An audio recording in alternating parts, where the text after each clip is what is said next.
Hello all, Eli Jolly back for another installment. Today we're starting a new series, the Intermediate series. So firstly, thank you so much if you watched my beginner series. It means a lot to me. If you're ready to take this step into the Intermediate series, this means that you feel like you have a good foundational start in the game. And congratulations, because we all know that Bridge has this steep learning curve. You surpassed it, and at this point, you're looking to get into the advanced portions of the game, where lies sort of the mystery of the game. So I was thinking about this mystery, and what's required to be a good bridge player to solve these mysteries, and that's being a bridge detective. So in my Intermediate series, what we're going to look at is how to put together the pieces of the hand to solve the puzzle. Today we're going to be looking at how to do that through the lens of the auction. So let's bear down, let's pay attention to every bid and make some inferences. Okay, so we're south in this hand, looking at our cards here, and east bids a diamond. We have a clear pass, south bids one spade, our partner passes, two clubs by east. Okay, so it's back to us. Hopefully at this point, we're starting to get a picture of the hand. We know that east has diamonds and clubs. I would immediately probably put them on 5 diamonds and 4 clubs. Now, is that a fact? No, but I'm already beginning to visualize their hand. Also, they probably don't have an interest in spades, so that tells me something too. It's a little negative inference that we're working into the auction. At this point in the hand, I have nothing to say. I have no story to tell, so I will pass. And now West bids 2 hearts. So maybe for someone who's not completely sure what this bid means, it's the 4th suit. So here, East has bid diamonds, spades, clubs, and hearts was the only unbid suit, and they bid it. So this bid is 4th suit forcing. It's convention that tells your partner, hey, I have extra values, I want to go to game. It doesn't necessarily say anything about hearts. At this point, our partner passes, and then East makes a very descriptive bid. They bid 3 clubs. Okay, so now the hands are really starting to clear up. I can now put East on 5 diamonds and 5 clubs, at least. So we know 10 of their cards. All right, at this point, we have nothing to say. And West finally makes a more descriptive bid, and they bid 3 diamonds. All right, so at this point, I just know that West is taking a preference and that East-West want to go to game. Now, my partner passes, and East makes a very telling bid. So at this point, they bid 4 diamonds. So in general, there's this rule called Hammond's rule that states that if 3 no trump is a viable option, you should take it. Now, here East bypassed 3 no trump. This, in my mind, either implies extra values or no interest in even playing 3 no trump. So I would already be thinking, where's the heart suit? What's happening on this hand? I see my hearts here. What's going on? Hopefully we'll get some more information. Pass, and now West signs off in 5 diamonds.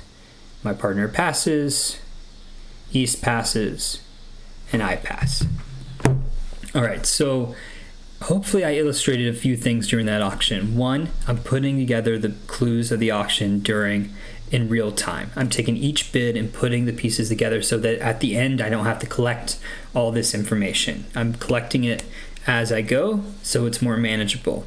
You know, there's so many data points in Bridge, you want to try to simplify the game for yourself, so I've been putting together the pieces. And now that I'm on the lead, I really should know what to lead right away. So the opponents have stopped them 5 diamonds. We know that a minor suit contract is not a desirable place to be. You only bid 5 of a minor when 3 no trump is not a good option. So why did they not bid 3 no trump? That's the negative inference we're making here. Well, they did not have a heart stopper. They could not bid hearts. So here we're trying to set the contract, and it's not a lead that I'm particularly partial to usually. I would almost never lead the ace from ace queen. But in this situation, I think this auction screams for a heart lead. I would be shocked if East had the king of hearts. I would be very surprised if West had the king of hearts. And even if they do, that was a trick that they were going to get regardless. So it looks like we also know from the auction that East had 5 diamonds and 5 clubs. So if we can visualize them with 10 cards there, they only have 3 cards left. And who's to say that their losers aren't going to disappear somehow? So maybe West has spades that they can use to pitch their hearts. So it seems to me that this lead, we just absolutely screams for the ace of hearts lead, excuse me. Okay, so we play the ace of hearts. East plays a heart, and our partner makes a very strong signal with the 8. So I see the queen 10 9. The only other higher cards are the king and jack, and our partner played a very high spot. So it seems to me that we might have struck upon something. We lead a heart, and they take it. And then at this point in the hand, East-West have all the high cards except for the ace of clubs. Great. So at this point in the hand,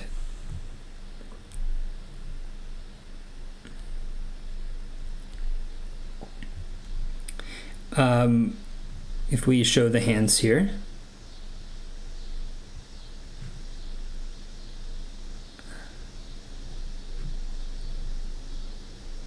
we can see that if we led a spade, then East-West would have been able to play their spades and pitch their heart losers before we got to where we needed to go. So let's say we go back in time.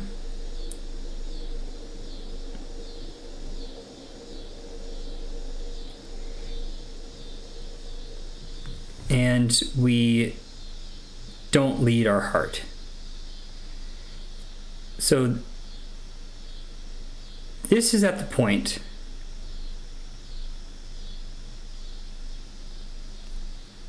where we lead our ace of hearts. If we'd led a spade, then East would have been able to win the spade, play diamonds over, pitch their hearts, and then play on clubs and make their contract. So it points to how vital making this active lead actually was. Excellent.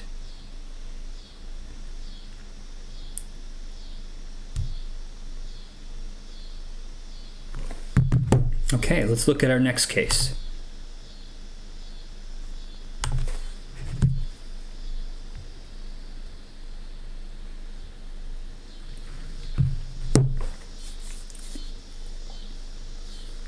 All right.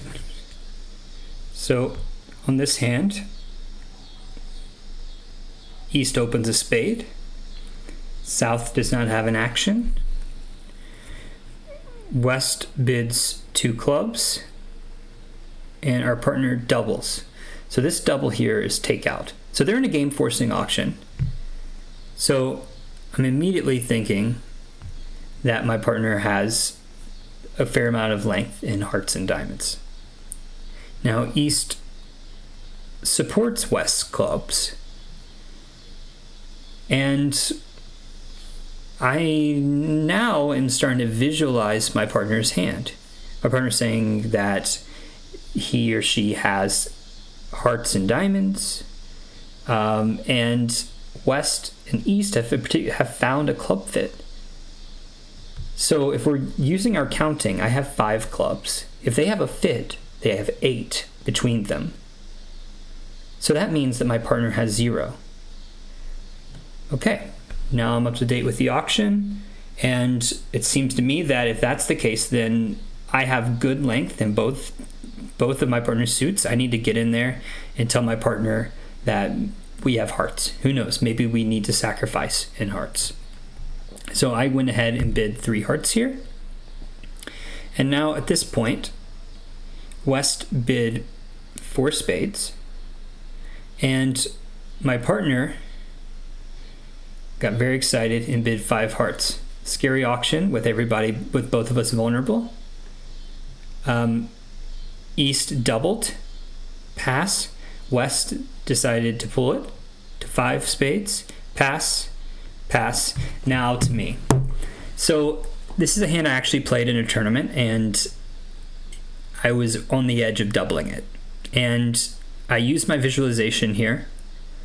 I used my detective work, and I really thought that partner had avoiding clubs. And if so, I just needed hopefully to get a couple of heart tricks. So I thought, well, I can get my partner club ruff and a couple hearts, but I wasn't sure that we had the quick tricks to set the contract. And the way the opponents bid, it was scary with them seemingly having a double fit. So I took the low road here. Maybe it was chicken, but I passed at the time. I did, however, bank on my detective work that my partner had the void in clubs. So in this instance, I actually led a club. Now, which club to lead here is interesting. It's a maybe little known thing, but when you're expecting a ruff on the opening lead, you need to give your partner suit preference about what to lead back to you. So here, I wanted my partner to lead a heart back to me. So I end up leading the 8 of clubs, which is my highest spot, saying, hey partner, play the highest suit back and get back to my hand. So on the hand, I was just praying that West didn't open a short club or something. And here, when the declarer played the jack and my partner came through with a ruff, I was so happy that I was like, oh, thank goodness.